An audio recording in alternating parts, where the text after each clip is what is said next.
If you're not doing this, your guitar trap beats are gonna sound trash. So listen up. First thing you gotta do is, yo Wagwan, hope you're having a great day. In this video, I'm gonna be showing you how to make guitar trap beats in FL Studio 20. These are gonna be the type of beats that you're gonna make for Gunna. Did I say Gunna? Gunna, Lil Keed, Young Thug, and so forth. Okay, these are the type of beats that I'm currently making for my own music, so this is going to help you out a lot. Now, if you don't know who I am, I'm Jay Cartwright from jcartwright.com, teaching you how to be better at music, online business, and online marketing. This is the #1 spot for musicians and creators that don't want to be starving artists. So if that sounds like you, click on that subscribe button, check out the rest of the content on the channel because you will love it here, guaranteed. Okay, now my question of the day is, who is your favorite producer that makes guitar trap beats? Let me know in the comment section down below. I think that'll be very interesting. All right, so let's get into the beat. Now I'm gonna play back a beat that I've already made earlier. Okay, so this is the beat. I believe you go up to here, and yeah, let's play this back and we'll go through the layers so you can have some insight into how this beat was made and how you can start making your own guitar trap beats. So without further ado, let's play it.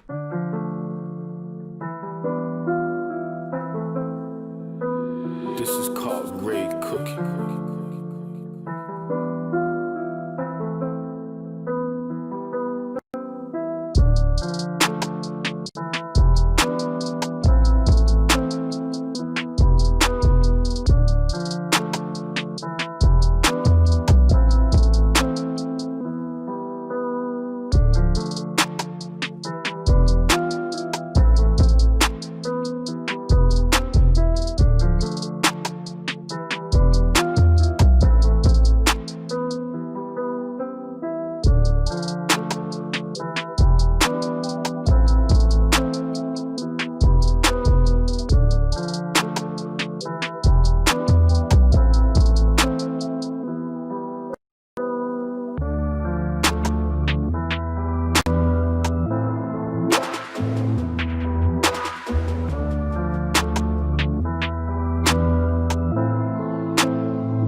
Alright, so just turn on my lighting. My face is probably washed out, but it's better than it being super dark and you not being able to see me.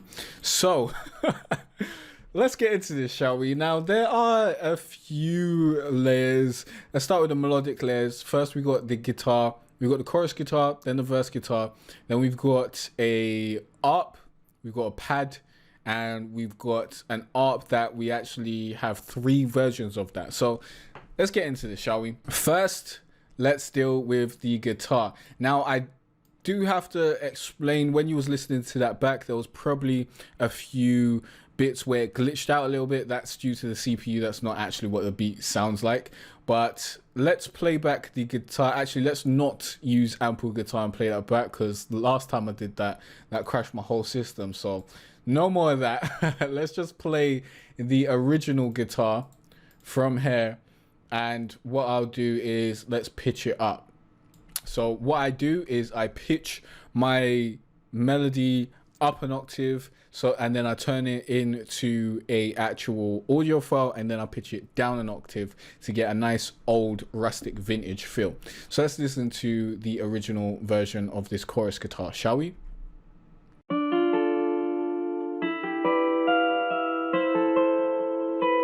This is called Raid Cooking.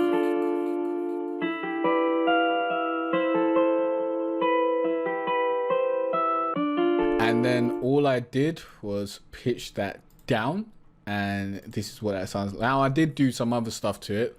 Let's not beat around the bush. Obviously, with my mixing, First of all, I'm using my R&B trap beat mixing template. You should definitely grab this link down below. Go to jcarterray.com/R&B trap FL. This is going to have your beats just sounding way better in way less time. Have your beats half mixed before you even get to the mixing stage. But everything is originally run through this template, and then I add little things like RC20 and halftime. So let's basically show you the actual melody in the piano roll so you can kind of get a view of how this was created. Now, I generally create my melodies using chords. Now, this is in A minor, so let's actually change this helper to A minor. I hardly make songs in A minor, but this just sounded good in A minor. So as you can see, this is a D chord, D, F, A, so this would be A, 7, 6, 5, 4.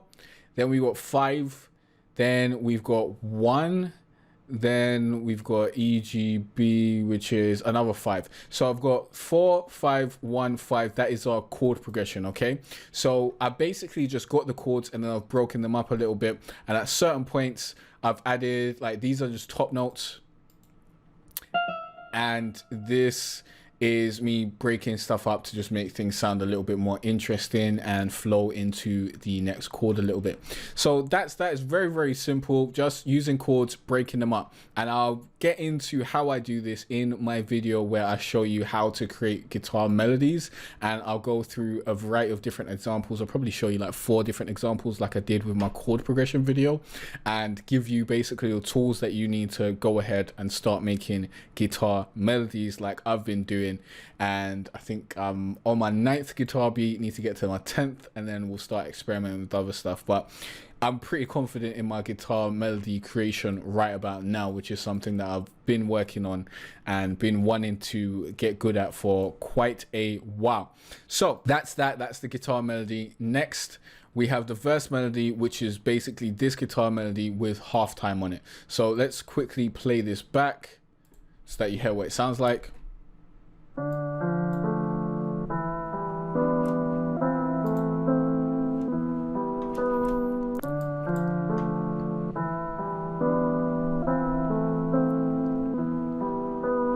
So all I did was add a 1 bar halftime on it, and that was done. Basically, not more than that. Next, we've got the ARP, I guess. Let's start with the main ARP. So with the ARPs, what I usually do is something that I've been changing up recently, but what I usually do is I get all the notes and I just put them right to the bar. So if I show you the ample guitar one more time, yeah, I swear I can just go to ample guitar from here, right? So yeah, this is what the ample guitar looks like. This is how the notes have been broken up, yeah? So as you can see, they're not all hitting on the bar. And if we go to the ARP, basically what I've done, let's also go to the ARP channel. What I've done is I've put everything on the bar, or most things on the bar, okay? And this creates a different sound than when it's not on the bar. But this is what the ARP sounds like by itself. Let's go to pattern, let's play this back.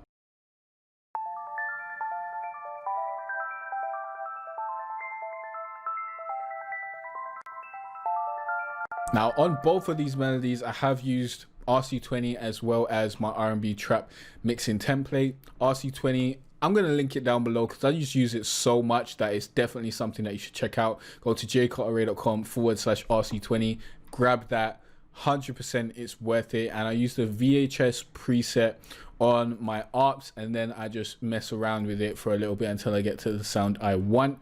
Let me quickly show you what I used. There we go. You can screenshot that if you want, but just use a preset and then play around with it till you get the sound that you want. That's how I use RC20. And then what I've done with the ARP is I've created 3 different versions. So first of all, we've got the ARP when it's half timed. So this is what that sounds like.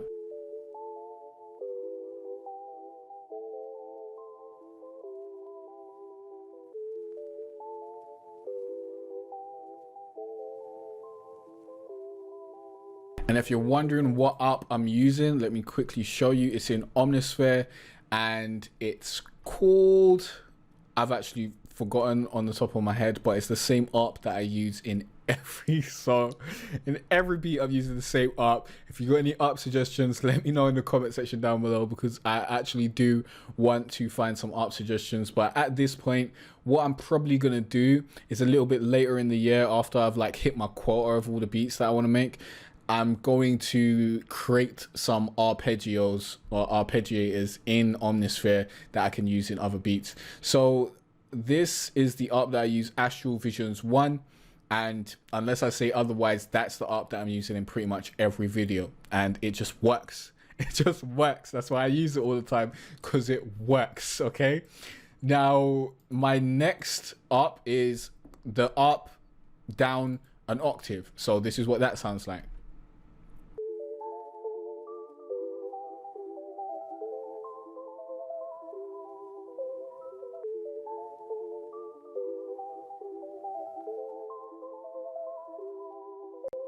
So that's that, and then we've got the arp up an octave, or at its original octave, and that sounds like this.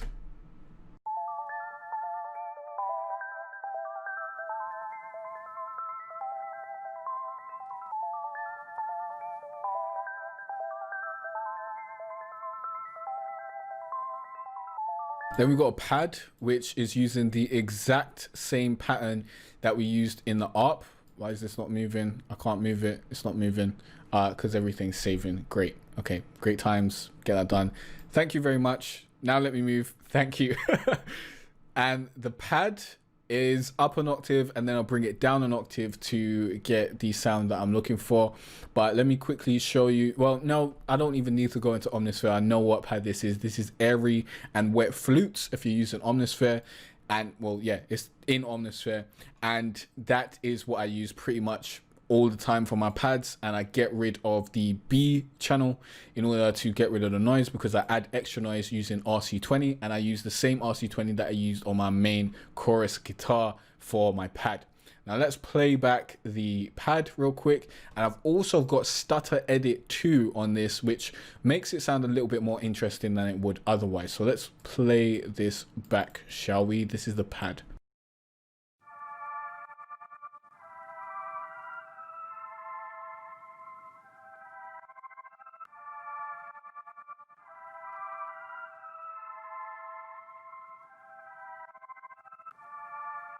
So that's that.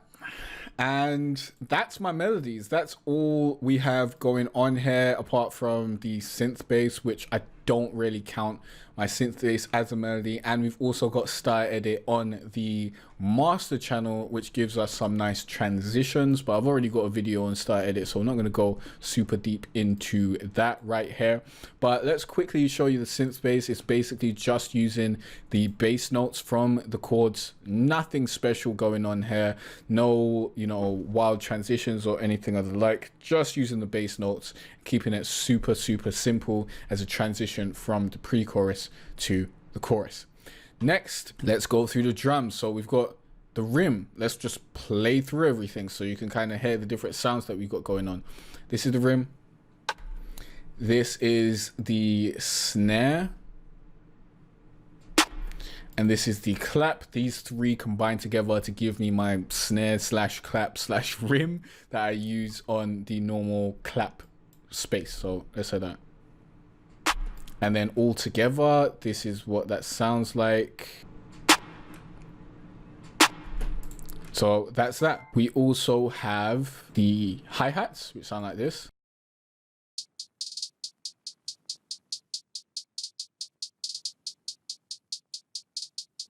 I do believe I've panned this left and right. Yep.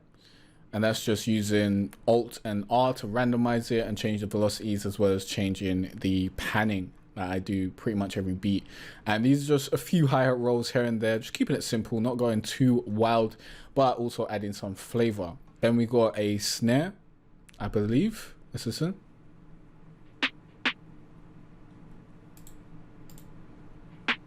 That's how that's set up. Then we got open hat.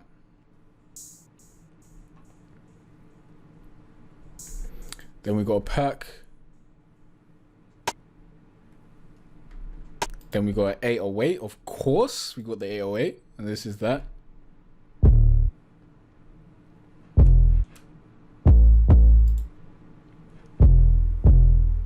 and this does have R bass on it, which I fling on my 808 anytime I'm not hearing the lower end or the lower notes of my instruments. Sometimes when you get into like the fives and whatnot, you won't hear certain notes, so R bass just brings that out a little bit, and I didn't really change much of that.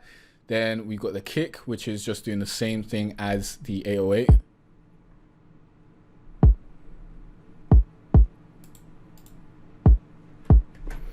So that's all very, very straightforward. And those are the drums. And if you play that back, I can play the drums by themselves. Let's just single out the drums over here on the mixer, and let's play that back.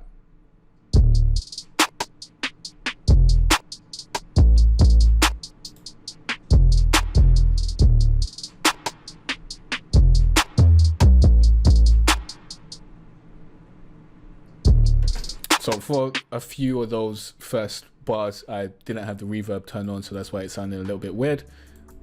Are you serious? It's not gonna just... I have to enable everything manually. I hate when it does that.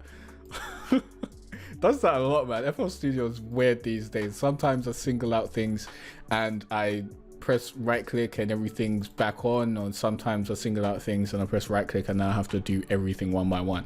Very, very annoying. But that's the beat. That's everything, all the elements in check. So, you know, go back to the beginning, listen back to the beat. I'm not gonna play it again because there's no need. If you want to check it out, it's called Orange Phone. It will be on my beat store. I'll link that down below, and I'll link the beat, the specific link to this beat down below as well when it's out. I might actually change the name after if I make a song over it, so keep that in mind. But if you want your beats half mixed before you even get to the mixing stage, you want to save time mixing your beats, you want your beats to sound more professional, you want your bass to be banging, you want everything else to just sound right, then grab my R&B trap beat mixing template, link down below, or go to jcarteray.com/R&B trap FL. Trust me, it's going to help you out a lot. And RC20 and other plugins that I recommend are obviously on my music tools page, which you should check out. That'll be linked down below as well. And yeah, that's that. If you got any questions or any other videos you want me to make, let me know in the comment section down below, and I'll be happy to answer your questions or to create some content that you have requested. So let me know in the comment section down below, and in the next video you'll learn more about music, online business, and online marketing. Peace out.